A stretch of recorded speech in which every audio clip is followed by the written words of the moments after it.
This is an attempt to prove the binomial theorem, and we're going to start with proof by mathematical induction. So our first step is always, is this true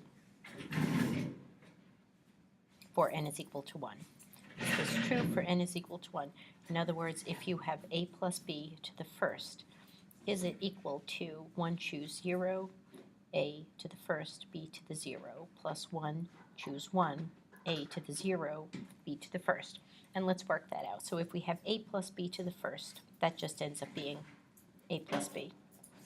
1 choose 0 is 1 factorial over 0 factorial 1 factorial. So that's equal to 1, a to the first, and b to the 0 is just 1. 1 choose 1 is 1 factorial over 0 factorial 1 factorial. So that's also equal to 1. So that gives us 1, a to the 0 is 1, and we're just going to have b to the first. So in fact, a plus b is equal to a plus b. So we're good with the first part. For the second part, you know we need to assume that there is some number in the world, so we'll call it q, such that a plus b to the q is going to be equal to, well, q choose 0, a to the q, b to the 0, plus q choose 1, a to the q minus 1, b to the first, q choose 2, a to the q minus 2, b to the second, and all the way down to the end. I'm going to write our very last term. Our last term should be a to the 0, b to the q, and our coefficient is q choose q. The previous term is going to be b to the q minus 1, a to the first. We're going to have q choose q minus 1, and so forth. B to the q minus 2, a to the second, q choose q minus 2, and we should have a dot, dot, dot in here. But what we need to show for mathematical induction is to show that it follows logically, show that it follows that this statement must also be true for q plus 1. So that it follows that this is true for q plus 1. In other words, if we have a plus b to the q plus 1, that in fact is going to be equal to q plus 1 choose 0, a to the q plus 1, b to the 0, plus q plus 1 choose 1. This will give us a to the q, b to the first, plus q plus 1 choose 2, a to the q minus 1, b to the second, plus q plus 1 choose 3, a to the q minus 2, b to the third. We'll go all the way down to our last term. Our last term should be q plus 1 choose q plus 1, a to the 0, b to the q plus 1. The term before that will be b to the q, a to the first, and we'll have q plus 1 choose q, and so forth.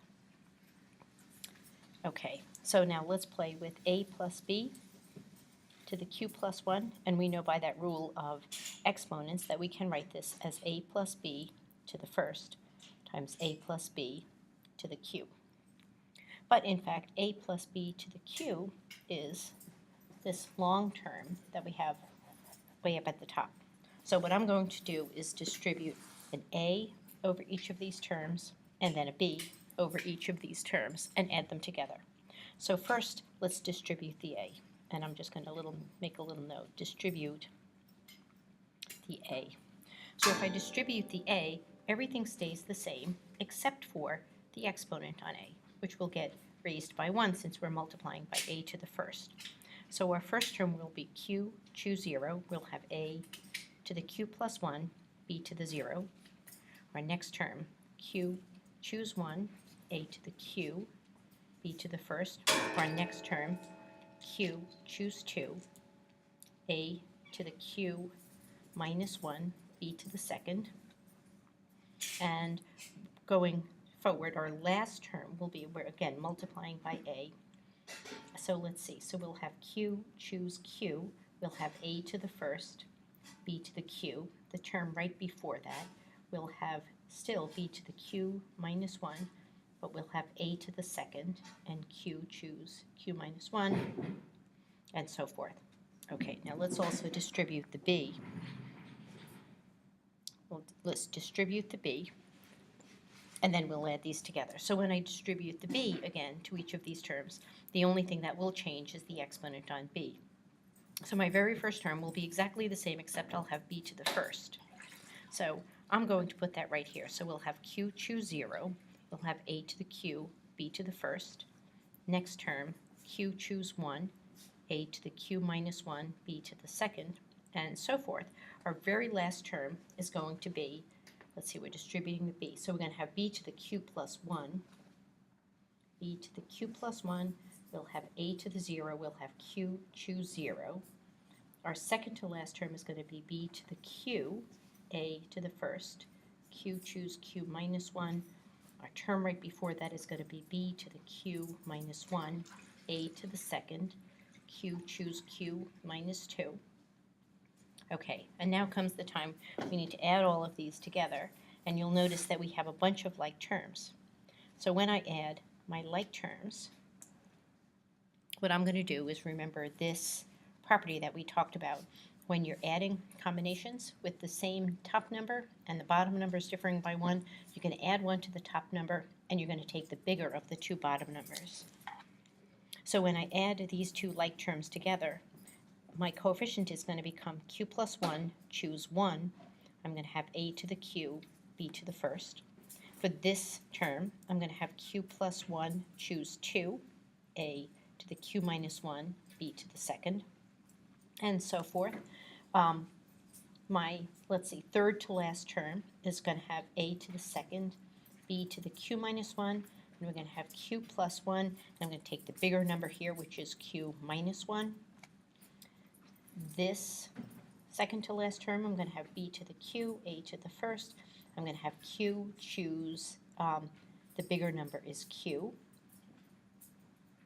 Oops, I'm sorry, q plus 1, choose q. Q plus 1, choose q. And then there is the problem of the last numbers. Because if I compare this to what I want, everything looks good except for my first term and my last term. I would like q plus 1. I would like to have a to the q plus 1, b to the 0, and I would like q plus 1 choose 0. And I'm stuck with q choose 0. And our way out of this is that q plus 1 choose 0 is just 1. And q choose 0 is just 1. So it doesn't matter which one I put. It's still equal to a coefficient of 1. So I'm going to choose q plus 1, choose 0. And I'm going to do the same little trick with my last term. What I want is q plus 1, choose q plus 1, which in fact is equal to 1. I have q choose 0, and that's equal to 1 as well. So I'm just going to write the coefficient, write that 1 in terms of q plus 1, choose q plus 1. And then everyone's happy. We've done it. We've done it. So a plus b to the q plus 1, in fact, is equal to what we set out to prove. So we are finished.